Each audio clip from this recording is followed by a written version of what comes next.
नमस्कार। आज का जो हमारा चैप्टर है वो प्रॉफिट एंड लॉस से, लाभ और हानि से है। सबसे पहले हम लाभ और हानि के बारे में समझेंगे।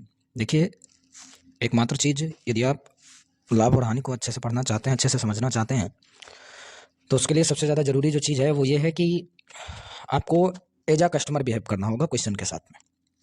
अब सवाल ये आती है कि लाभ और हानि होता क्या है। देखिए, दैनिक जीवन में हम लोग लाभ और हानि का प्रयोग करते हैं, लाभ और हानि की गणना करते हैं। सबसे पहले लाभ और हानि में जो सबसे ज़रूरी चीज़ होती है वो डिपेंड करता है प्रॉफिट और लॉस पूरी तरीके से क्रय मूल्य और विक्रय मूल्य पर, जिसके विषय में यहाँ पे मैंने बहुत अच्छे से लिख करके समझाने का प्रयास किया है। जब हम किसी भी दुकान पे जाते हैं तो होता क्या है कि हमें कोई वस्तु जब पसंद आती है तो उस वस्तु को खरीदने के लिए जो मूल्य हम अपना पैसा अपने जेब से खर्च करते हैं और उस वस्तु को अपना बनाते हैं, उस वस्तु पर एक हिसाब से राइट्स यानी रिजर्व कि मतलब ये वस्तु मेरी है, प्राप्त करने के लिए जो धनराशि हम देते हैं दुकानदार को, वो हमारी धनराशि, वो क्रय मूल्य कहलाती है। तो देखिए, यहाँ पे स्पष्ट रूप से लिखा भी हुआ है कि किसी भी वस्तु को खरीदने के लिए हम जो पैसा अपने जेब से खर्च करते हैं वही हमारा क्या होता है, क्रय मूल्य होता है।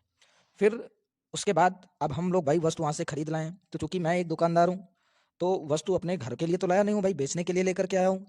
अब हम क्या करेंगे, लेके जाएंगे उसको अपनी दुकान पे रखेंगे और उसका कुछ विक्रय मूल्य निर्धारित करेंगे कि भाई इतना पैसा हम क्या करेंगे, इतना पैसा लेकर के हम इस वस्तु को बेचेंगे। तो जब हम किसी भी वस्तु को बेचते हैं तो जो धनराशि हमको प्राप्त होती है वो धनराशि हमारी क्या हो जाती है, विक्रय मूल्य हो जाती है। अब यहाँ पे कुछ रूल्स फॉलो करने हैं हम लोगों को, कुछ रूल्स हैं उसको समझना है अच्छे से कि लाभ कब होगा और हानि कब होगा। ठीक है, हालांकि इसके बाद हम लोग सीधे बट्टा पर ही चलेंगे और बट्टा की क्लासेस जो होगी वो टोटली लाइव होगी हम लोगों की ऑन बोर्ड पर।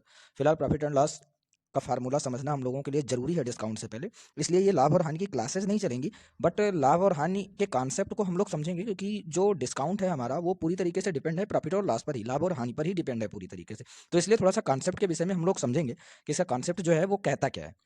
तो यहाँ पे कुछ रूल्स हम लोगों को फॉलो करने पड़ेंगे। देखिए, मैंने अभी जस्ट आप लोगों को क्या बताया कि जो वस्तु एक हिसाब से हम कहते नहीं कि भाई इतने इतने पैसे की हमने भर्ती लगा रखी है इस वस्तु के पीछे, इतना पैसा हमने लगा रखा है उस वस्तु को खरीदने में, तो वो तो हमारा क्रय मूल्य हो गया। दूसरा, जब हमने बेचा तो जो धनराशि हमको प्राप्त हुई वो हमारा विक्रय मूल्य हो गया। अब लाभ और हानि कैसे डिपेंड करेगा, तो ध्यान से समझिए। यहाँ पे मैंने कुछ रूल्स लिख रखे हैं, इस रूल के जरिए आप लोग चीज़ों को समझ पाएंगे। देखिए, यदि विक्रय मूल्य बड़ा होता है, देखिए ये लिखा हुआ है, if SP is greater than cost price, यदि विक्रय मूल्य बड़ा हो लागत मूल्य से, यानी कि लागत मूल्य क्या हुआ, क्रय मूल्य हो गया। क्रय मूल्य को हम लागत मूल्य भी कहते हैं। ठीक है, क्रय मूल्य को लागत मूल्य भी बोलते हैं, ये बात ध्यान रखिएगा क्योंकि कई बार क्वेश्चंस में हम लोगों को क्या करता है कि लागत मूल्य दे देता है तो उस वक्त में हम लोग समझ नहीं पाते, तो इस वजह से ही जो क्रय मूल्य होता है ना उसको लागत मूल्य भी कहा जाता है। इसी वजह से मैंने क्या किया है, यहाँ पे लागत मूल्य भी लिख रखा है। तो यदि विक्रय मूल्य बड़ा होगा लागत मूल्य से, यानी सिंपल है कि यदि आपने कम पैसा लगाया है और ज़्यादा पैसे में बेचा है, यानी लागत कम है और विक्रय मूल्य ज़्यादा है, तो उस दशा में हमको क्या होना रहता है, प्रॉफिट होना रहता है, लाभ होना रहता है। यानी कि यदि विक्रय मूल्य सेलिंग प्राइस बड़ा होगा कास्ट प्राइस से, क्रय मूल्य से, तो उस दशा में हम लोगों को क्या होना है, कंफर्म है कि लाभ होना है। अब ये कितने पैसे का लाभ हुआ है ये ज्ञात करने के लिए हम क्या करेंगे कि विक्रय मूल्य में से क्रय मूल्य को घटा देंगे। ठीक, यानी कि लाभ इक्वल, लाभ बराबर हो जाएगा विक्रय मूल्य माइनस क्रय मूल्य।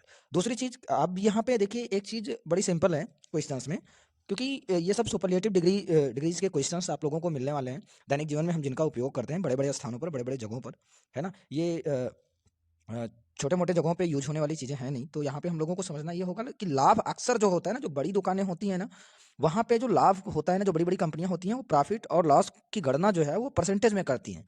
तो लाभ, अच्छा हाँ, ये भी जरूरी है कि लाभ हानि अथवा बट्टा समझने से पहले आपको परसेंटेज का कॉन्सेप्ट आना चाहिए थोड़ा बहुत, कि परसेंटेज होता क्या है ना। तो भाई, अब ये निकालने के लिए कि कितने प्रतिशत का लाभ हुआ है, हम लोगों के पास में एक छोटा सा कॉन्सेप्ट होता है और वो कॉन्सेप्ट क्या कहता है, लाभ प्रतिशत जो होता है वो इक्वल होता है लाभ बटा क्रय मूल्य गुना 100 के। यानी जितने पैसे का आपको लाभ हुआ है उस लाभ को लिखिए और जितना वस्तु का क्रय मूल्य, जितना आपने लागत खर्च किया हो अपने जेब से, अपान उतना कीजिए और गुना करा दीजिए सीधे सीधे 100 से। ठीक, तो हम लोगों को क्या मिल जाता है, लाभ प्रतिशत मिल जाता है। अब दूसरे रूल की तरफ चलते हैं और समझते हैं।